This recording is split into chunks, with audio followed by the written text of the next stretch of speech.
So, Darkest Dungeon is one of my favorite video games of all time, with an incredible story, and for that matter, it's just this very brilliant atmosphere, which is just oozing darkness and perversion. Darkest Dungeon is incredible, and in my opinion, it ranks up there for me with Dishonored, Dark Souls, Red Dead Redemption, Skyrim, and Styx, Master of Shadows. But yeah, Darkest Dungeon is typically the kind of game that I wouldn't like, generally speaking, as I don't really have the patience for like turn-based kind of strategy-like games. And in all honesty, I don't like side scrollers either. They just seem a little weird to me, a little archaic, and they are better than like isometric games, which for I just don't like the look of those like kind of top down angled view. I just like those sort of Diablos and the like. It just never really clicked with me. But Darkest Dungeon makes up for it being a side scroller and it being turn based and all those qualities. It makes up for those by being visually stunning with some of the most beautiful, interesting art I've ever seen in a game. Um, and it's like I always got the impression that it's slightly lower budget. I don't remember if that's true or not, but I always got the impression that they didn't have as much to work with as a high dollar AAA game, and yet they still make it work with this brilliant art, like I said. And you don't actually know, like, you never see yourself in the game, right? You're never actually playing as the character you're supposed to be playing as. That doesn't make any sense at first. Allow me to explain in more detail.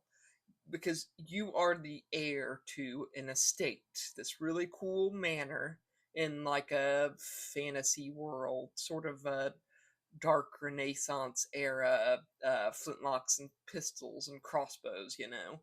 And you are trying to find your ancestors' great fortune, right? He had these mines and these like catacombs underneath his manor, this awesome creepy manor, and there's like all sorts of treasures buried within. And in the heart of the darkest dungeon itself, and the entire game is actually narrated by the ghost of said ancestor. And so you, being the owner of the estate, you are tasked with hiring these sellswords and brigands to your cause to raid the dungeons and bring back its treasures and magical items. So it's these characters that you control in like a D&D adventuring party, forging into the depths of the dungeons and forests and wherever else you like to go in the game world itself. And so you've got like crusaders and highwaymen and musketeers and hellions, and my personal favorite character, just in terms of aesthetics, is the occultist, who just looks awesome. And right, the whole game is just dripping with that very strong Lovecraftian vibes and symbolism, right? You're summoning eldritch abominations to both aid you, and sometimes they'll get summoned and they'll ruin your day. And my God, the game is hard. It's really hard. There is like a permadeath mechanic for your minions, right? You will lose your crusaders and highwaymen and hellions, people you've become attached to, people you've named, and these characters will suffer physical and psychic injuries even if they don't die. And as a result of their ventures, they will just be driven to the point of madness, set upon by terrors from the outer dark, these great and terrible monsters which want you dead, and if they don't want you dead, they want you unhappy and suffering. Um, this game will make you stressed, and you will be nervous and panicked, inch by inch, working your way through the wilderness and caverns and wastelands in the game. It is a nightmare, honestly, and it's bonkers, and I love it.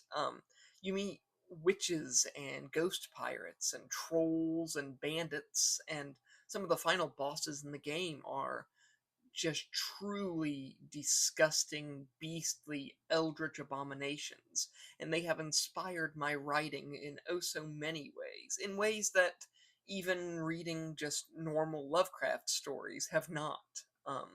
It's quite something, I must say, and with that amazing narrator, you will memorize so many of his lines because you'll hear them just enough that they sink into your head and that you kind of enjoy them.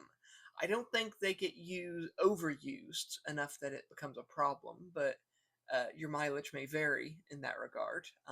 I just love the narrator, and his voice work in the game is truly phenomenal. Um, and it kind of makes the game in a lot of ways.